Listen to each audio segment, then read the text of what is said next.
you pick up the Bible, I'll guarantee you that the instructions on how to do all the things of the pale one, the pale teacher, the one the world calls Christ, the instructions on how to do what he did are in there. The King James Version? Doesn't matter if it's a Bible, as long as it's some New Age crap that's come out. I've seen one. I own one. Talks about God, so it must be a Bible, I guess. But no. King James, New Testament, or International Version.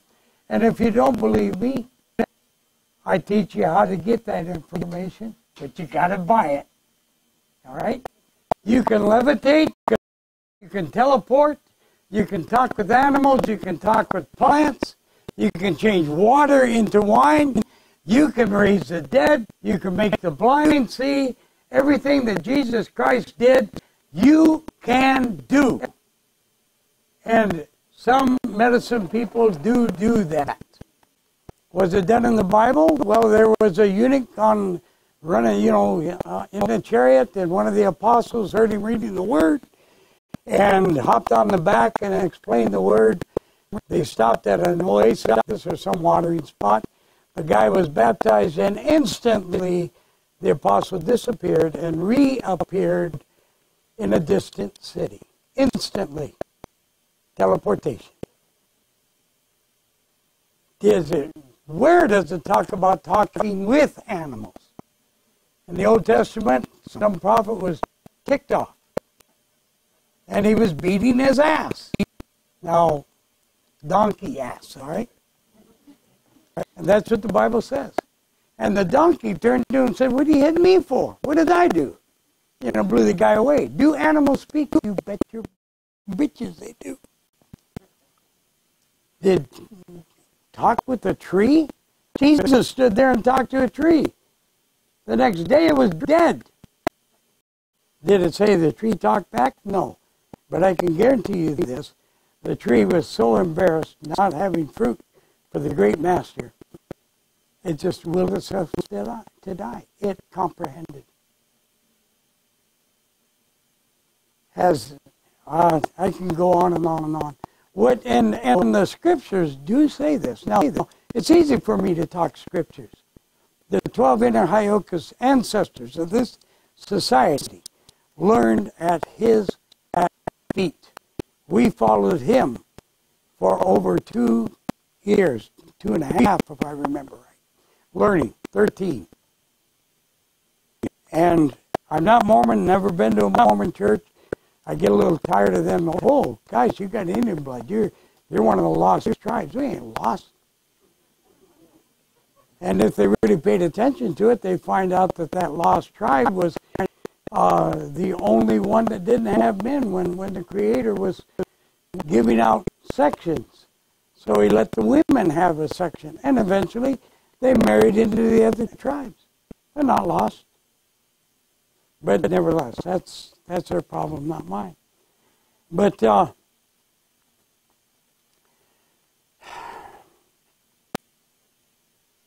folks, we are as God's little g. And it's easy for me to talk scripture. I have got 41 years to teach you. It took me that long before I was allowed to do what I'm doing. But I tell you, I can give you the key. It's in scriptures. It is the book. But you're not going to learn it from the pulpit because they don't see it. Because they were taught by people who didn't see it. Who were taught by people who didn't see it. So it's not taught. But I guarantee you how to do the things that the pale one did. The actual instructions are in that book. Now, am I selling medicine? According to a number of people that write in on my website, they say, "You're no medicine man. Why are you selling these sacred secrets?" Frankly, if I wasn't a medicine man, how would I know the secrets? Yes, sir. When we talk about the reptilian aliens and the gargoyles, how are we to protect ourselves from these creatures? I have no problem. And I'll tell you how I do it. And I go against physical as well as spiritual. I love them. They're soul-bearing people. They're really screwed up. But they cannot stand to see the light of true love. And you cannot love somebody if you're afraid of them. I go with no fear. And I respect them, but they're no damn better than I am, and I'm no damn better than they are. And I love them. And believe me, I could give you personal experiences where I chased a gray, one of these little twits, with a dang knife, yelling, "I want your head." Into the forest, into the fog. Then I realized, hell, he's faster than I am, and he's gray in a gray fog. And where in the heck's my truck? So I gave up. And I wasn't killing a human being if I killed him. I wanted his head. The little grays are plants.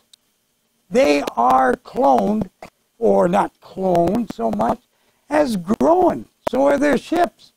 16-foot little round, saucer things. They come down, they hover over certain spots, usually around the pyramid area that has usually they're after gold, but there's other things, silver and stuff, and they mine this stuff. And excuse me, I'm going to get real gross here. These damn ships are of the same material as the little grays are.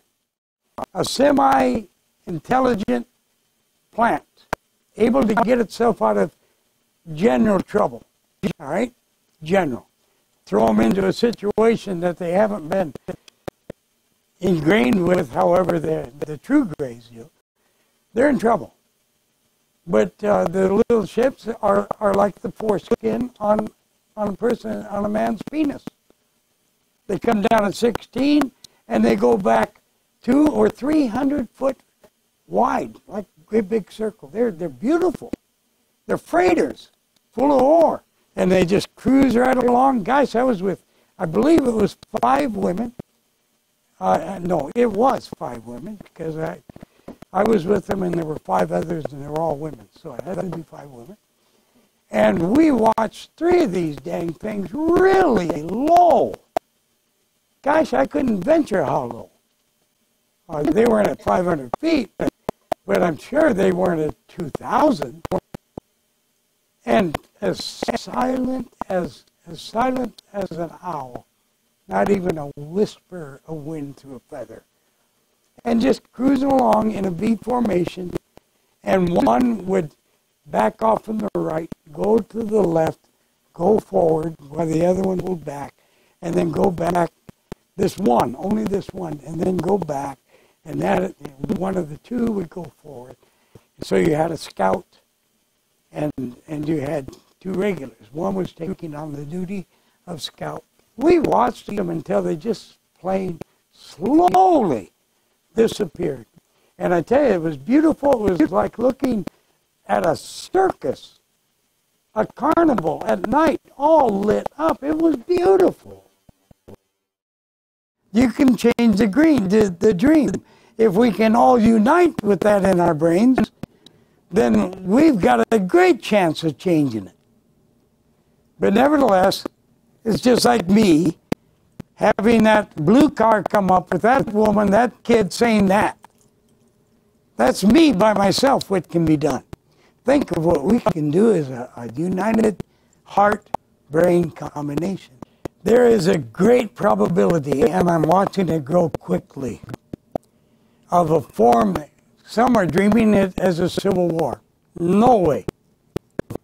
It is a war of madness, where everyone's against everybody.